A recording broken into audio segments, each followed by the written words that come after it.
Hello বন্ধুরা, welcome back to your channel. তো আজকে আমরা একটি নতুন ভিডিও নিয়ে হাজির হয়ে গিয়েছি। তো আজকে দেখো আমরা যে টপিকটা নিয়ে আলোচনা করব সেটা হচ্ছে পেস্ট স্পেশাল। ঠিক আছে, তাহলে কপি পেস্ট এক্সেলে আমরা কপি পেস্ট সবাই জানি কী করে কপি করতে হয়, পেস্ট করতে হয়। কিন্তু আজকে আমরা একটা নতুন টপিক নিয়ে আলোচনা করব, সেটা হচ্ছে পেস্ট স্পেশাল। পেস্ট করার সময় অনেকে হয়তো লক্ষ্য করে থাকবে পেস্ট স্পেশাল বলে একটি অপশান থাকে। ঠিক আছে, তাহলে এই পেস্ট স্পেশাল অপশান আমরা কি করে ব্যবহার করব এবং কোন কোন ক্ষেত্রে ব্যবহার করব সেইটা আজকে আলোচনা করব এই ভিডিওর মাধ্যমে। ঠিক আছে, তাহলে চলো আজকে ভিডিওটা শুরু করা যাক। তাহলে প্রথমেই দেখো আমাদের কাছে একটি টেবিল আছে। এই টেবিলে দেখো product code, product name, quantity, price, total, GST 18% and total with GST, এই কটা কলাম আছে।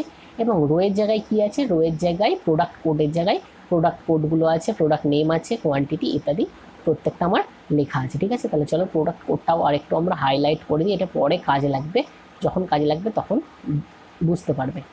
তাহলে চলো এটাকে আমরা একটু হাইলাইট করে দিলাম। ঠিক আছে, তাহলে চলো এইবার দেখো আমরা যদি এখান থেকে ডেটাটাকে কপি করি, তাহলে ডেটা কপি করার শর্টকাট কী শর্টকাট কি হচ্ছে Ctrl+C।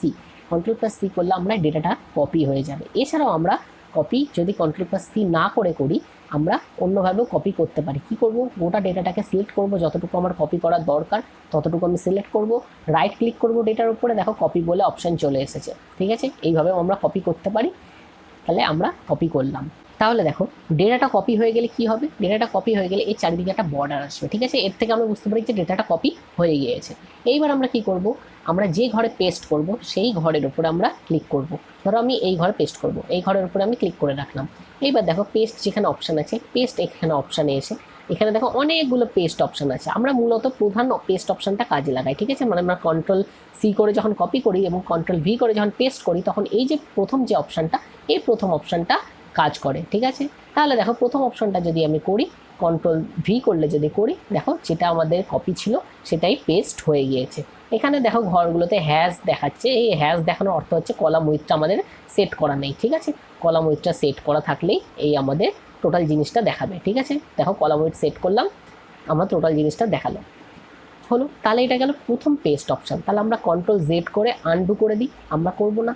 এরপরে দেখো আমরা দ্বিতীয় যখন আছে, দ্বিতীয় অপশানটা কি আছে, দ্বিতীয় অপশানটা আছে ফর্মুলাস। ফর্মুলাস কি আছে, এই অপশানে যখন আমি ক্লিক করলাম, দেখো ফর্মুলাস মানে কি, এখান থেকে আমি কপি করেছি। এইখানে তো অনেক ঘরে ফর্মুলা আছে, যেমন টোটালের ঘরে দেখো টোটালের ফর্মুলা আছে, জিএসটির ঘরে জিএসটির ফর্মুলা, টোটাল উইথ জিএসটি এর ঘরে ফর্মুলা আছে। তাহলে যখন আমরা এখানে পেস্ট করলাম, এখানে দেখো ফর্মুলাগুলো অটোমেটিক পেস্ট হয়েছে। ঠিক আছে, তাহলে এই ক্ষেত্রে যদি আমরা ধরো এই কলামে কিছু একটা চেঞ্জ করলাম, তাহলে এটা অটোমেটিক চেঞ্জ এখানে হবে। তাহলে এইটা গেল সেকেন্ড অপশান, পেস্ট স্পেশালের সেকেন্ড অপশান গেল যে ফর্মুলা। এরপরে দেখো আমরা থার্ড অপশানটা ইউজ করব। থার্ড অপশানটা কি আছে দেখো, formulas and number formatting. Formulas and number formatting কী জিনিসটা সেটা দেখো, এখানে আমরা এখানে পেস্ট করলাম। এইবার দেখো ফর্মুলাস অ্যান্ড নাম্বার ফরম্যাটিং, তাহলে প্রথমটা মানে সেকেন্ডটা, এটা হচ্ছে সেকেন্ডটা আর এটা হচ্ছে থার্ডেরটা। তাহলে সেকেন্ড আর থার্ডের মধ্যে আমরা এখানে পার্থক্য দেখতে পাবো। ঠিক আছে, সেকেন্ড আর থার্ডের মধ্যে কী কী পার্থক্য আছে সেটা দেখো। সেকেন্ডটা ছিল শুধু ফর্মুলা আমার এখানে কপি হবে। ঠিক আছে, মানে ফর্মুলা যেগুলো আছে সেগুলো এখানে কপি হয়ে পেস্ট হবে। কিন্তু এখানে দেখো নাম্বার ফরম্যাটিং, অর্থাৎ হচ্ছে দেখো আমি প্রাইসের কলামে কি লিখেছি, আমরা প্রাইসের কলামে 1500, এটাকে আমরা কি লিখেছি 1,500 এইভাবে লিখেছি। কিন্তু দেখো যখন আমরা এখানে কি করেছিলাম, যখন আমরা এখানে শুধুমাত্র ফর্মুলা পেস্ট করেছিলাম, তখন দেখো আমাদের এখানে নাম্বারের যে ফরম্যাটিংটা ছিল সেই নাম্বারের ফরম্যাটিং অনুযায়ী এখানে আমাদের নাম্বারটা বসেনি। তো প্রত্যেকটার ক্ষেত্রে দেখো এখানে পয়েন্টের পরে যেমন 0 ছিল, তেমনি প্রত্যেকটা এখানে দেখো পয়েন্টের পরে 0 নেই। কিন্তু আমরা যখন এখানে থার্ডটা আমরা পেস্ট করলাম, থার্ড অপশানটা যখন আমরা পেস্ট করলাম এইখানে, তখন আমরা দেখো ফর্মুলার সাথে আমরা নাম্বার ফরম্যাটিং সেটিও আমরা দেখতে পাচ্ছি। যেরকম আমার নাম্বার ছিল, আমার ঘরে যেরকম নাম্বার ছিল, কমা বলো পয়েন্ট বলো, পয়েন্টের পরে 0, প্রত্যেকটা দেখো আমাদের নাম্বার অনুযায়ী এটা করে পেস্ট হয়ে গিয়েছে। এরপরে দেখো আমরা থার্ড অপশানটা দেখবো। তাহলে থার্ড অপশানের জন্য আমরা এখানে ক্লিক করে নিলাম সেলে। তারপরে দেখো থার্ড অপশান কি আছে, keep source formatting. Keep source formatting এই অপশানটাকে আমরা ক্লিক করলাম। তাহলে কিপ সোর্স ফরম্যাটিং মানে কি, কিপ সোর্স ফরম্যাটিং মানে হচ্ছে এই যে আমরা এই টেবিলটা থেকে কপি করে ডেটা এখানে পেস্ট করছি, এর অর্থ হচ্ছে এইখানে টেবিলের মধ্যে যা যা ফরম্যাট করা আছে, ঠিক আছে, যা যা ফরম্যাট করা আছে সেই প্রত্যেকটা ফরম্যাটই এখানে আমাদের আসবে। ঠিক আছে, মানে এখানে আমাদের যা ফর্মুলা আছে এখানে ফর্মুলাটা শো করবে, এখানে আমাদের টেবিলে যে কালারটা আছে সেই কালারটাও এখানে শো করবে। ঠিক আছে, তাহলে এইটা গেল আমাদের ফোর্থ অপশন হচ্ছে কিপ সোর্স ফরম্যাটিং। ঠিক আছে, এরপরে দেখো, এরপরে আমরা আসবো ফিফথ অপশানে। এখানে দেখো পেস্টের কি আছে, পেস্টের এখানে দেখো, তার আগে আমরা এখানে একটা বক্সে ক্লিক করে নিই। পেস্টে দেখো ফিফথ অপশান কি আছে, ফিফথ অপশান আছে নো বর্ডার্স, মানে পেস্ট হবে, পেস্ট হওয়ার পরে কিন্তু কোনো বর্ডার থাকবে না। দেখো আমাদের কোনো বর্ডার নেই, এই আগের ঘরটাতে যেমন বর্ডার এসেছিলো, আমরা পেস্ট করার সঙ্গে সঙ্গে দেখো বর্ডারটাও এসেছিল, এই ঘরে যে বর্ডারগুলো ছিল সেই বর্ডারটা এই ঘরে পেস্ট হয়েছিল, কিন্তু এইখানে দেখো নো বর্ডার, আমাদের যা আছে সেম টু সেম থাকবে, ফর্মুলাও থাকবে, ফরম্যাটিংও থাকবে, কিন্তু আমাদের বর্ডারটা থাকবে না।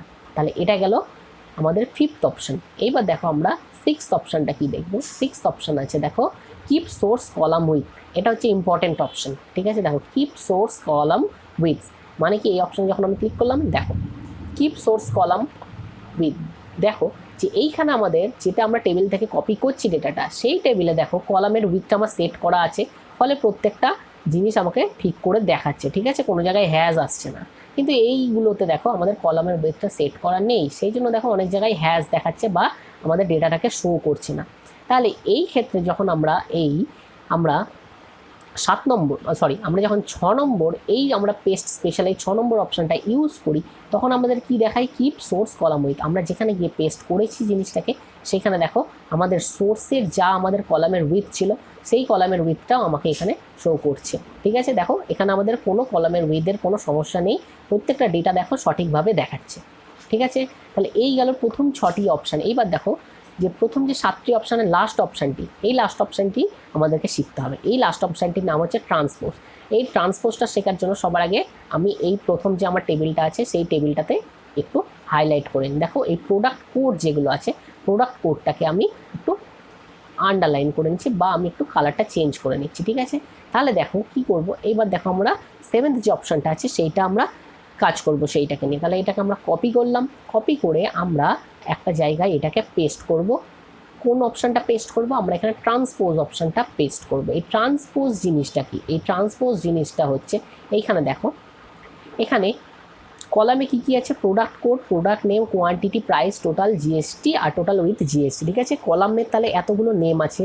ট্রান্সপোজ মানে হচ্ছে এক্সেলে ট্রান্সপোজ খুবই একটি গুরুত্বপূর্ণ জিনিস। এই ট্রান্সপোজ কথার অর্থ হচ্ছে যে কলামে যে পয়েন্টগুলো আছে সেগুলো রো বরাবর আসবে, অর্থাৎ রো বরাবর আমার এখানে product code, product name, quantity এগুলো সব রো বরাবর থাকবে।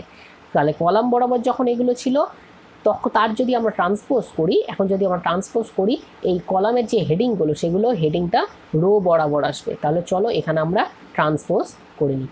দেখো টেবিলের যে হেডিংগুলো ছিল সব হেডিংগুলো দেখো আমার এখানে রো বরাবর এসছে। তাহলে প্রথম টেবিলটাই কী ছিল, আমার মেন যে টেবিলটায় সেটাতে আমার যে প্রোডাক্টের হেডিংগুলো সেগুলো কলাম বরাবর ছিল। এইবার আমার এখানে প্রোডাক্টের হেডিংগুলো কি বরাবর এসছে, রো বরাবর এসেছে। ঠিক আছে, তাহলে এটাই হচ্ছে আমাদের ট্রান্সপোজ পেস্ট স্পেশাল। ঠিক আছে, তাহলে পেস্ট স্পেশালের একটি ট্রান্সপোজ আমাদের খুবই গুরুত্বপূর্ণ এবং কাজে লেগে থাকে এই অপশানটা। ঠিক আছে, তাহলে ট্রান্সপোজ মানে কি করি, আমরা কলামটাকে রোতে আনি এবং রোটাকে আমরা কলামে চেঞ্জ করে দিই। ঠিক আছে, ট্রান্সপোজের মাধ্যমে আমরা করতে পারি।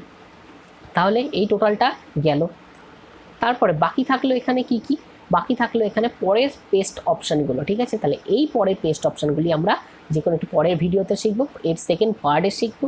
ঠিক আছে, তাহলে আজকের মতো এইটুকুই ভিডিওটি ভালো লাগলে অবশ্যই লাইক করো, শেয়ার করো এবং চ্যানেলটি অবশ্যই সাবস্ক্রাইব করো। দেখা হচ্ছে পরের সেকেন্ড পার্টে, ততক্ষণ পর্যন্ত ভালো থেকো, গুড বাই।